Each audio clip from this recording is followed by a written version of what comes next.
வணக்கம் தமிழ் உறவுகளை, நான் உங்கள் தமிழ் பேசுகிறேன். என்னொரு காணொளி வாயிலாக உங்களை சந்திப்பதில் மிகவும் சந்தோஷம். இன்னைக்கு நாம என்ன பார்க்க போறோம்னா, இதெல்லாம் ஒரு வெற்றியா? இந்திய அணியை கிழித்து தொங்கவிட்ட தல தோனி பரபரப்பு பேட்டி. அதாவது இந்திய அணியின் துவக்க வீரர் சுப்மன் கில்லுக்கு சக துவக்க வீரரான யசஸ்வி ஜெய்ஸ்வால் அவர்கள் தவறான ஆலோசனை கூறி அவரது விக்கெட் பறிபோன ஒரு காரணமாக இருந்தார். அந்த சம்பவத்தால் பயிற்சியாளர் ராகுல் டிராவிட் கடும் அதிருப்தியடைந்தார்.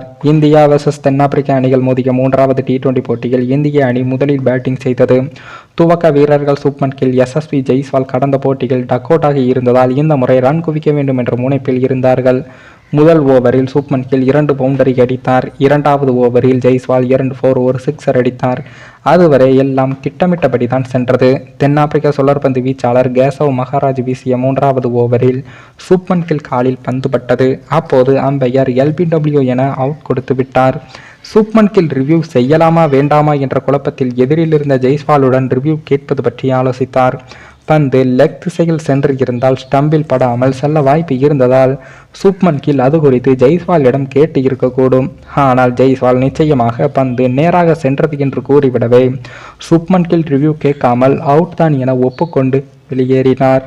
ஆனால் அதன் பின் ரீப்ளே செய்யப்பட்ட போது பந்து லெக் திசையில் செல்வதும் ஸ்டம்பில் பந்து படவில்லை என்பதும் தெளிவாக தெரிந்தது. ரிவ்யூ கேட்டு இருந்தால் சுப்மன் கில் தப்பியிருப்பார். ஆனால் ஜெய்ஸ்வால் கொடுத்த தவறான ஆலோசனையால் கில் தன் விக்கெட்டை இழந்தார். பொதுவாக எதிர்முனை பேட்ஸ்மேன் அம்பையருக்கு ஓரளவு அருகே நின்று இருந்தால் மட்டுமே LBW குறித்து கணித்து கூற முடியும். ஆனால் இந்த சம்பவத்தின் போது ஜெய்ஸ்வால் 3 மீட்டர் தூரம் அம்பையரிடம் இருந்து தள்ளி நின்றார். அதுவும் அவர் தவறான ஆலோசனை கூறவே முக்கிய காரணம். சுப்மன் கில் ரிவ்யூ கேட்காதது மற்றும் ரீப்ளேவில் அவர் அவுட் இல்லை என தெரிய வந்ததும் அவற்றை பார்த்த பயிற்சியாளர் ராகுல் டிராவிட் அவர்கள் கடும் அதிர்ச்சியில் இருந்தார் என்பதும் குறிப்பிடத்தக்கது. அதே போல தென்னாப்பிரிக்க அணிக்கு எதிரான 3வது போட்டியில் சுப்மன் கில் மீண்டும் சொதப்பலான ஆட்டத்தை வெளிப்படுத்தியது ரசிகர்களிடையே விரக்தியை ஏற்படுத்தியிருந்தது. நேற்றைய போட்டியில் இந்திய அணியின் இளம் தொடக்க வீரர் ருத்ராஜ் கெய்வாட் சேர்க்கப்படவில்லை. மீண்டும் சுப்மன் கில்லுக்கு தான் வாய்ப்பு வழங்கப்பட்டது. 2வது T20 போட்டியில் கில் டக்கோட்டாகி வெளியேறியதால் அவரது ஆட்டம் எப்படி இருக்கும் என்ற எதிர்பார்ப்பும் இருந்தது. அது மட்டுமில்லாமல் ஜோகன்னஸ்பர்க் மைதானம் அளவில் சிறியது என்பதால் பெரிய இலக்கை இந்திய அணி நிர்ணயிக்கும் என்றும் பார்க்கப்பட்டது. இதன் பின் யசஸ்வி ஜெய்ஸ்வால் சுப்மன் கில் கூட்டணி தொடக்க வீரர்களாக களமிறங்கியது. முதல் ஓவரிலேயே 3 பவுண்டரிகள் அடிக்கப்பட 2வது ஓவரில் ஜெய்ஸ்வால் 15 ரன்களை விளாசி தள்ளினார். இதனால் இந்திய அணியின் ஸ்கோர் ஆனது 2 ஓவர்களில் 29 ரன்களும் குவிக்கப்பட்டது. அதன் பின் சுப்மன் கில் முதல் பந்தில் ரன்கள் சேர்க்க முடியாமல் திணற அடுத்த பந்திலேயே ஆட்டமிழந்தார். இதனால் வெறும் 6 பந்துகளில் 12 ரன்களை மட்டுமே எடுத்து பெவலியை நோக்கி திரும்பினார். 2வது T20 போட்டியில் டக்கோட்டான நிலையில் 3வது T20 போட்டியிலும் சொதப்பலான ஆட்டத்தை வெளிப்படுத்தியுள்ளது ரசிகர்களிடையே விரக்தியை ஏற்படுத்தியுள்ளது. ஏனென்றால் ஆஸ்திரேலிய T20 தொடரில் ருத்ராஜ் கெய்வாட் மிக சிறந்த ஆட்டத்தை வெளிப்படுத்தினார். 5 T20 போட்டிகளில் விளையாடிய ருத்ராஜ் கெய்வாட் 223 ரன்களை விளாசினார். அது மட்டும் இல்லாமல் அதில் ஒரு சதமும் விளாசி அபாரமான ஃபார்மில் இருந்தார்.